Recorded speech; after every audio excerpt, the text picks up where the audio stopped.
गजाननं भूतगणादिसेवितं कपित्थजम्बूफलचारुभक्षणम् उमासुतं शोकविनाशकारकं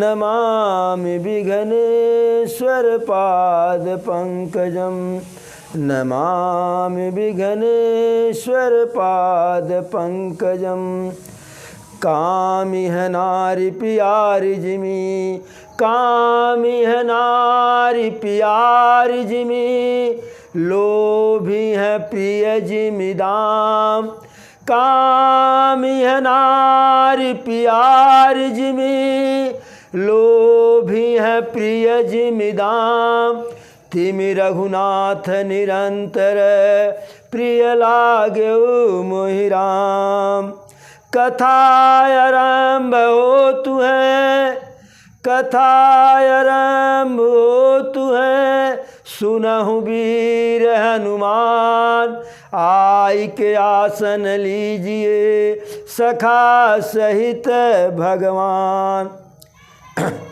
मनोजवं मारुततुल्यवेगं मनोजवं मारुततुल्यवेगं जितेन्द्रियं बुद्धिमतां वरिष्ठं वातात्मजं वानरयूथमुख्यं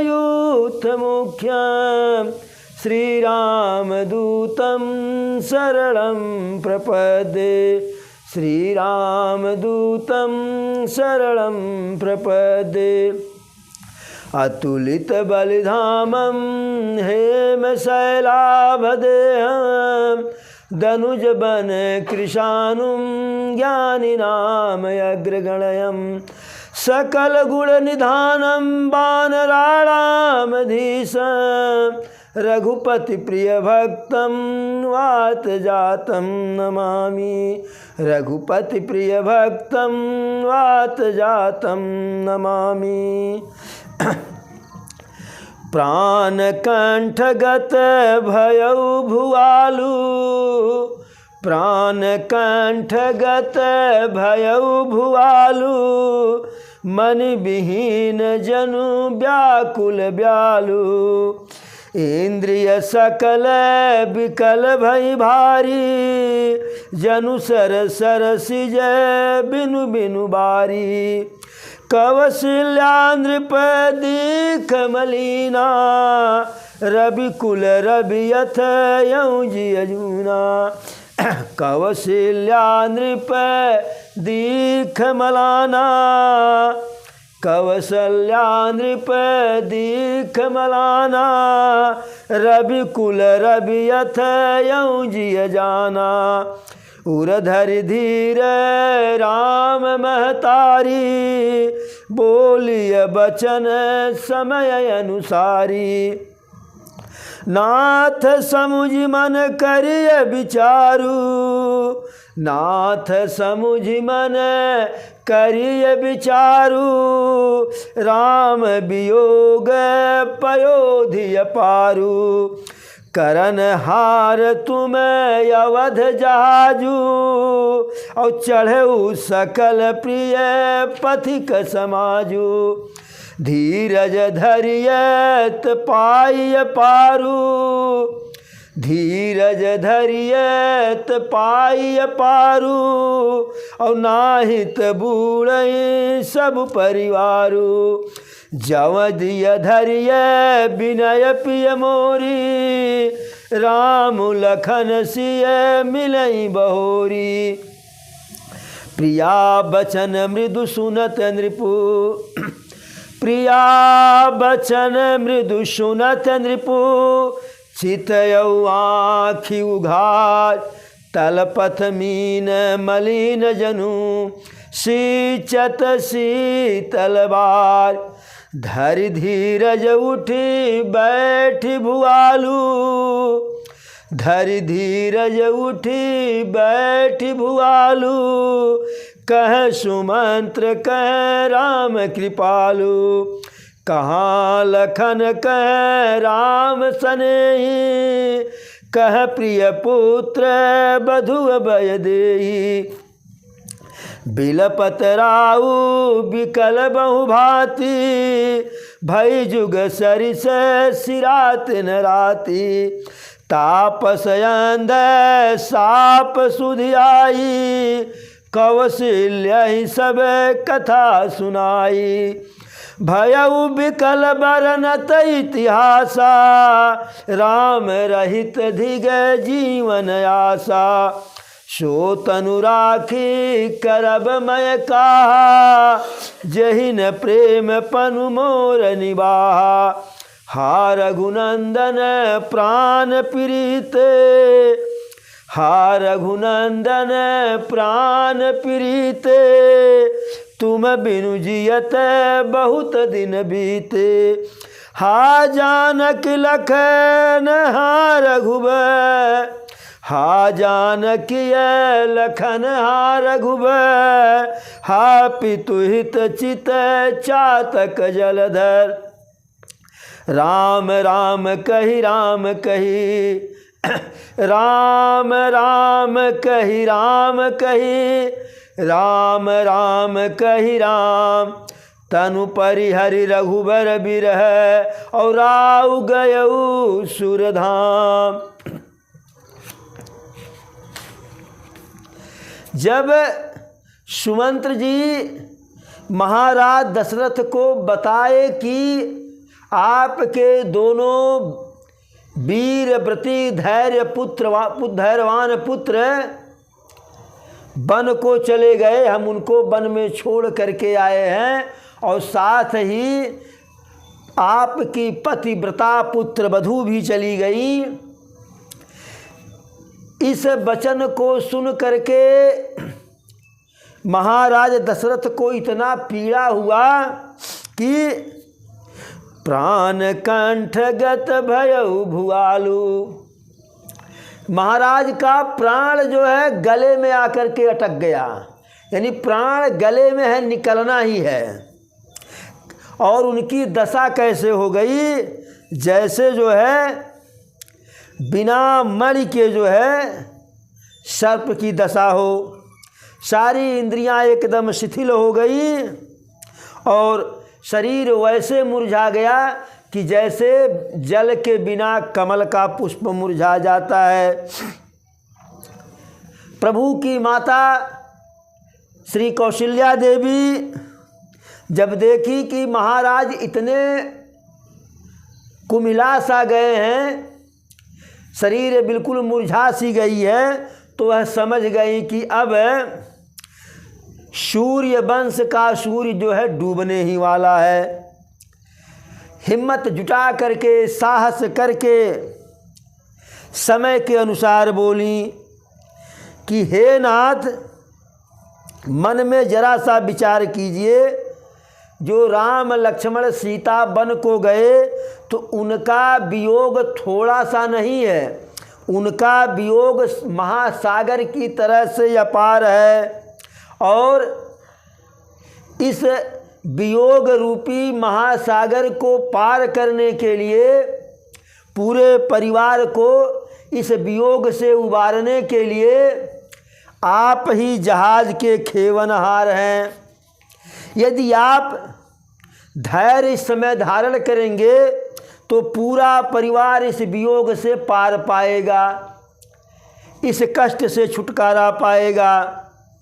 हमारी विनती आपसे है, विनय है, निवेदन है कि यदि धैर्य धारण करेंगे तो पुनः 14 वर्षों के बाद राम लक्ष्मण सीता को देखने को पाएंगे। जिसका पुत्र बन गया हो वह माता इस प्रकार के विवेक की, ज्ञान की, समझदारी की बात कर रही हैं। महाराज को लगा कि एक मैंने कितना बड़ा अपराध इनके पुत्र के साथ कर दिया, लेकिन न तो इनके पुत्र को कोई तकलीफ हुआ, न कोई परेशानी हुई, और न इनकी माता को कोई कष्ट है। उन वचनों को सुन करके महाराज अपने नेत्रों को खोलते हैं, उन नेत्रों को खोलने से उनके नेत्र ऐसे लगते हैं, अरे तलफत मीन मलिन जनु सींचत शीतल बाज, मानो तड़पती हुई दीन मछली पर कोई जल छिड़क दिया हो।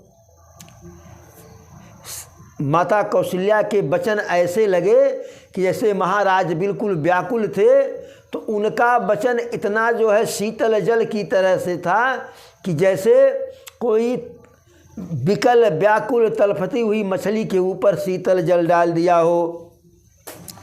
धैर्य धारण करके महाराज सुमंत्र जी से कहते हैं, हे सुमंत्र, हमें बताओ मेरा राम कहाँ है, लक्ष्मण कहाँ है, मेरी प्रिय पुत्र बधू कहाँ है।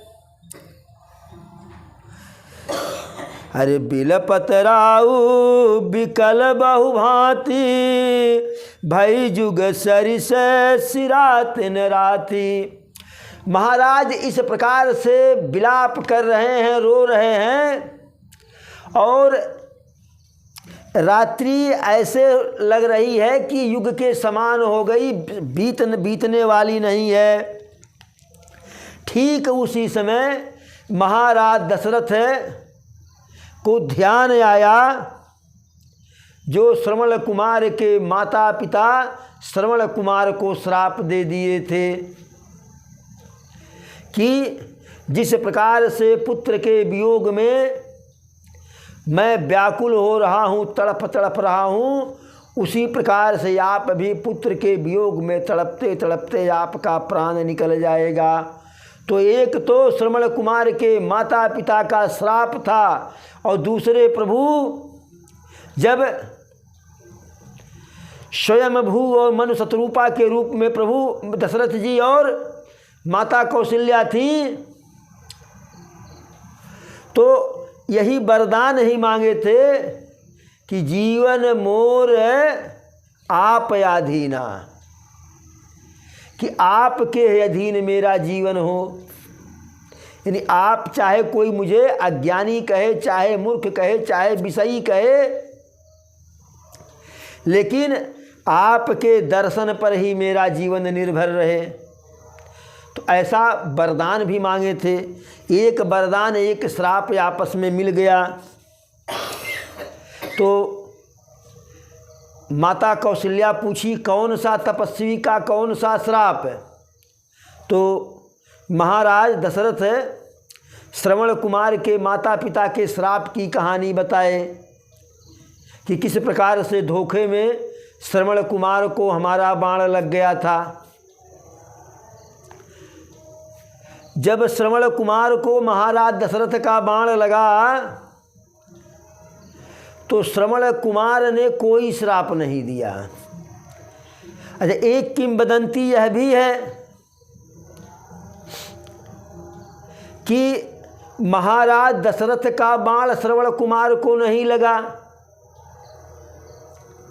श्रवण कुमार को धोखे से, चुपके से, छल के साथ रावण ने मार दिया था,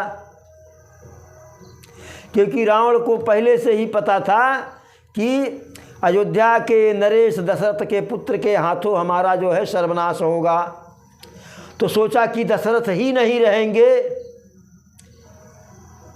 जब श्रवण कुमार को मार देंगे तो श्रवण कुमार क्रोध में आकर के श्राप दे देगा, यही भस्म हो जाएंगे, तो इनके पुत्र कहाँ से होगा।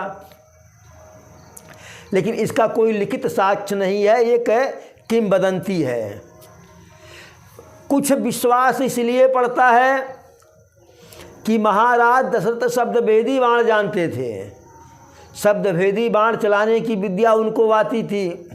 तो आवाज़ तो घड़ा जहाँ जल में डूबा वहाँ से निकला, तो महाराज का बाण उस घड़े पे लगना चाहिए था। कैसे बाण श्रवण कुमार के छाती पे लगा, थोड़ा सा इससे विश्वास होता है, लेकिन इसका कोई साक्ष्य नहीं है। तो जब श्रवण कुमार को बाण लगा, चाहे दशरथ जी का लगा हो, चाहे रावण का लगा हो, तो श्रवण कुमार जो है जोर से चिल्लाए, हा पिता, हा माता, बचाओ। तो उस आवाज़ को सुन करके दशरथ जी वहाँ गए। दशरथ जी को तो लगा कि कोई हिरन सरयू जी में जल ग्रहण जल पी रही है, तो उसके ऊपर निशाना लगाए। लेकिन वह जाकर के श्रवण कुमार को लगा। दशरथ जी जब आवाज़ सुने तो वहाँ गए, क्योंकि एक धर्मवान नीतिवान राजा थे। ऐसा क्रूरता वह कर नहीं सकते थे कि कोई असहाय अवस्था में, पीड़ित अवस्था में, मरणासन्न अवस्था में पुकारे तो अयोध्या का नरेश न जाए। वह वहाँ पहुँचे, श्रवण कुमार से क्षमा मांगे। श्रवण कुमार कहे कि हम आपको श्राप नहीं देंगे, लेकिन हमारे माता पिता प्यासे हुए हैं, यह जल हम उन्हीं के लिए लेने के लिए आए थे, ले जा कर के हमारे माता पिता को जल पिला दीजिए। दशरथ जी मारे प्राश्चित से, मारे भय से जल तो लेकर के गए, कांप रहे थे। वह महाराज दशरथ कांप रहे थे, धर्म के वशीभूत होकर के, अपराध बोध के कारण कि जिनकी वीरता के आगे बड़े बड़े शूरवीर नहीं ठहरते थे। इनके पराक्रम के कारण स्वर्ग में इंद्र स्वयं इनको बुला करके अपने से बगल के सिंहासन पर बैठाते थे। कांप रहे थे भय के कारण। जल दिए तो श्रवण के पिताजी कहे, पुत्र श्रवण, अब यह पहले तो बोले नहीं, कई बार बुलाने के बाद बोले। तो श्रवण कुमार के पिताजी को लगा कि हमारा पुत्र तो हमारे बोलने के पहले ही बोल देता है, हाँ पिताजी, आज क्या बात है। तो जब महाराज दशरथ बोले तो इनकी आवाज़ भी कांप रही थी। पूछे कि तुम कहे कि तुम तो हमारे श्रवण नहीं हो, कौन हो बताइए। तो सारा वृत्तांत बता डाले। तो जिस अंधे माता पिता का एक ही सहारा, इतना लायक पुत्र, जिसके कारण से उस पुत्र का प्राण जा रहा है, प्राण निकला, उसे तो उसके माता पिता जो है छोड़ने वाले नहीं हैं।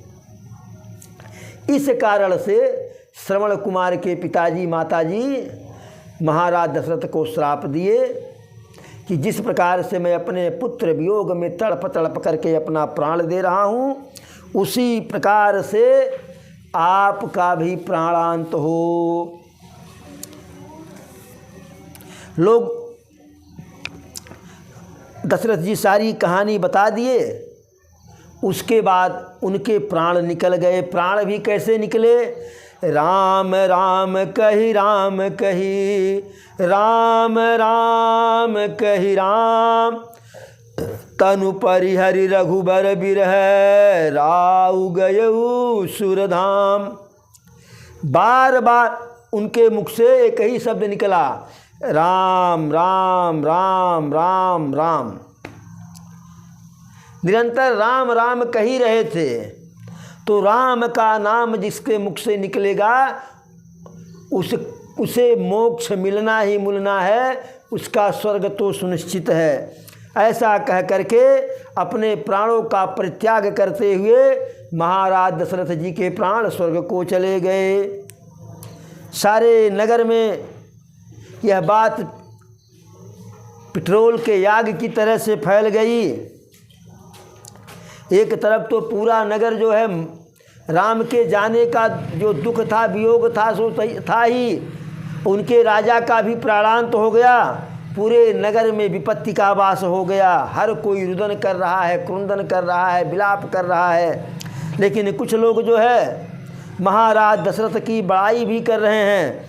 अरे जियन मरण फल दशरथ पावा, अंडयने कयमल जसु छावा, जियत राम विधु बदन निहारा, और राम बिरह करी मरनु सवारा। लोग दशरथ जी की बड़ाई कर रहे हैं, उनके भाग्य की सराहना कर रहे हैं कि माना जाए, मानने की बात है कि जीने का एवं मरने का दोनों फल जो है दशरथ जी ही को प्राप्त हुआ। उनका यह यश सारे ब्रह्मांड में छा गया। क्यों? क्योंकि जब जीवित रहे तो राम के मुख को देख देख के निहार निहार के जीवित रहे, और जब राम नहीं तो उनके विरह में प्राण को त्याग करके जो है अपने मृत्यु को भी बना लिए जो है।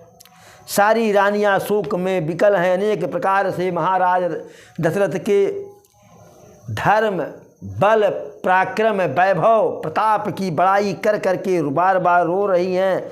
दासी दास सब रो रहे हैं। हर कोई कैकेयी को गाली दे रहा है, किसने तो हम लोगों के लिए सारा संसार नयनहीन कर दिया। इस प्रकार से रात्रि व्यतीत हुई। सुबह हुआ तो वशिष्ठ जी आए और सभी लोगों को ज्ञान विज्ञान की बात बता करके, आत्मा और जीव के बारे में बता करके सबके दुख को दूर करने का प्रयास किए, और महाराज के शरीर को तेल में, सुगंधित द्रव्य में रख दिया गया जो है, और भरत शत्रुघ्न के पास कैकेयी नरेश में दूत भेजा गया। और वशिष्ठ जी कहे कि दूत से कि भरत से महाराज के मृत्यु का समाचार मत कहना, सिर्फ इतने कहना कि एतन ही कहू भरत सन जाई, एतने ही कहू भरत सन जाई, और गुरु बोलाई पठयऊ दोई भाई, सुनि मुनि आयसु धावन धाये, और चले बेग बर बाजी ल जाए।